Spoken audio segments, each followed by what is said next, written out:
Sabe, o Evangelho não é uma lista de regras, nem uma filosofia complicada. Na verdade, é uma história real, que tem um começo, um problema bem sério, uma solução incrível e um convite. E hoje a gente vai desmembrar uma estrutura para contar essa história de um jeito claro, de um jeito que conecta, em mais ou menos 5 minutos. A grande questão é essa, né?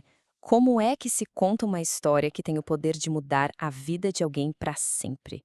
É uma mensagem tão profunda que às vezes a gente até trava sem saber que palavras usar. Mas existe um caminho. E esse caminho se divide em 4 movimentos, 4 atos bem simples e poderosos. Primeiro, a gente começa com Deus. Depois, a gente apresenta o problema que tem a ver com o homem. Aí vem a virada da história, a solução em Cristo. E por fim, o convite, que é a resposta. Juntos, esses 4 pontos formam a espinha dorsal da mensagem. E no final, a gente vai ter uma parte bem prática, chamada Prontos para Contar. Então vamos mergulhar nisso. Vamos lá. Primeiro movimento, o começo. O ponto de partida de toda essa história é firmar quem Deus é, o Criador pessoal e santo de todas as coisas. O que é fundamental comunicar aqui? Primeiro, que Deus não é uma energia cósmica, uma força distante. Não. Ele é pessoal e ele existe. Ele nos criou com o propósito. Ele é perfeito, é santo. E por ser o nosso Criador, ele tem autoridade sobre a nossa vida. Mas, e isso é muito importante, ele nos ama profundamente. Começar com o caráter pessoal de Deus muda todo o tom da conversa. E para ajudar a explicar isso, olha que analogia simples e boa. Pensa assim, uma pessoa que constrói uma casa, ela tem o direito de definir as regras daquela casa, certo? Faz todo sentido. Do mesmo jeito, Deus, como nosso Criador, tem uma autoridade sobre a nossa vida. Mas não é uma autoridade de um tirano. É uma autoridade amorosa, que vem do cuidado de quem nos projetou. E olha só, a linguagem que a gente usa aqui faz uma diferença enorme. Em vez de uma frase meio vaga, como Deus quer te ver feliz, experimenta dizer algo como Deus te ama profundamente e é por isso que ele leva a sério quem você vai se tornar. Tem muito mais peso, né? A mesma coisa com Deus tem um plano maravilhoso para a sua vida. É legal, mas você foi criado para conhecer e glorificar a Deus, dá um senso de propósito muito mais profundo, mais concreto. Agora a gente vai para o segundo movimento, onde a trama da história se complica um pouco. É a parte do problema. É aqui que a gente faz um diagnóstico honesto sobre a nossa separação de Deus. O foco aqui tem que ser em nós, em todos. A ideia é que todos nós nascemos com uma natureza que tende a se afastar de Deus.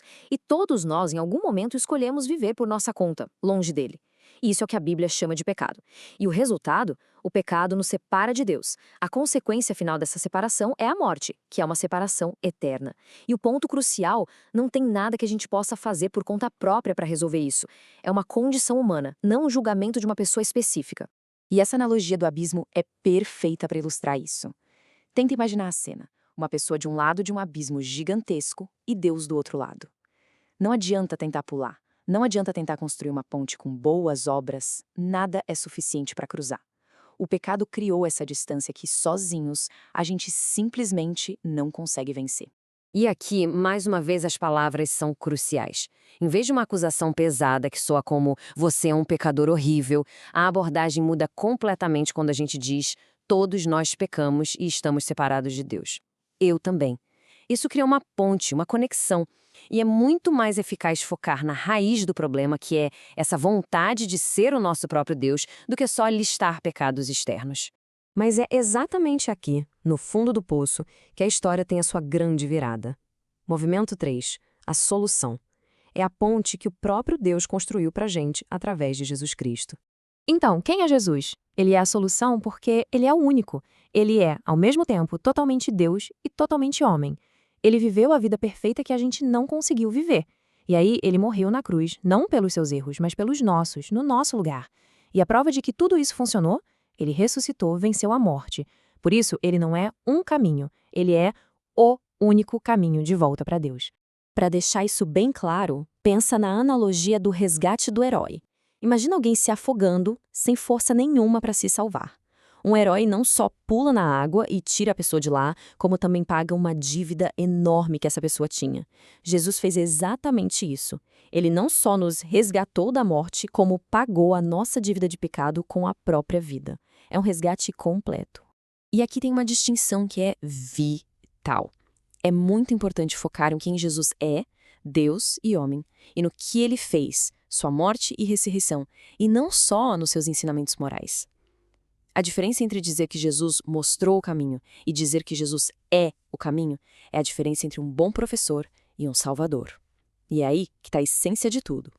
Beleza, então a gente avança para o último movimento da história, para ver como tudo isso se conecta com a nossa vida hoje. Movimento 4, o convite. É aqui que a gente explica como responder essa mensagem incrível. Essa história não é só para a gente achar bonita e aplaudir. Ela pede uma resposta da nossa parte. E essa resposta tem dois lados da mesma moeda. De um lado, o arrependimento, que não é só se sentir mal, mas é uma mudança real de rumo na vida.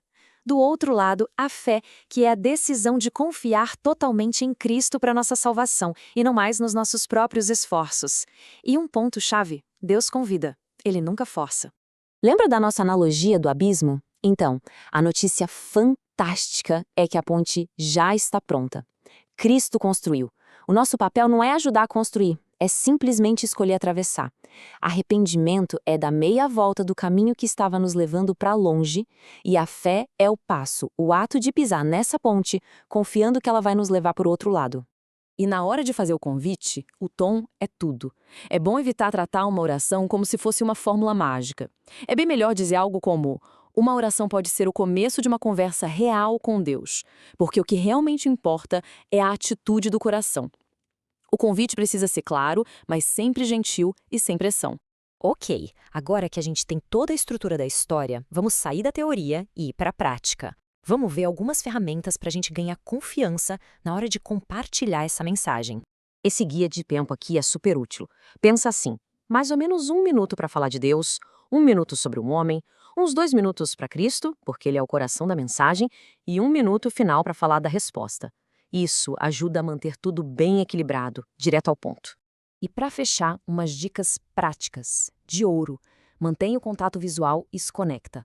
Fale com calma, use pausas. Uma dica que eu acho ótima é usar os dedos da mão para marcar os 4 pontos enquanto fala, ajuda a gente a não se perder e quem ouve a acompanhar.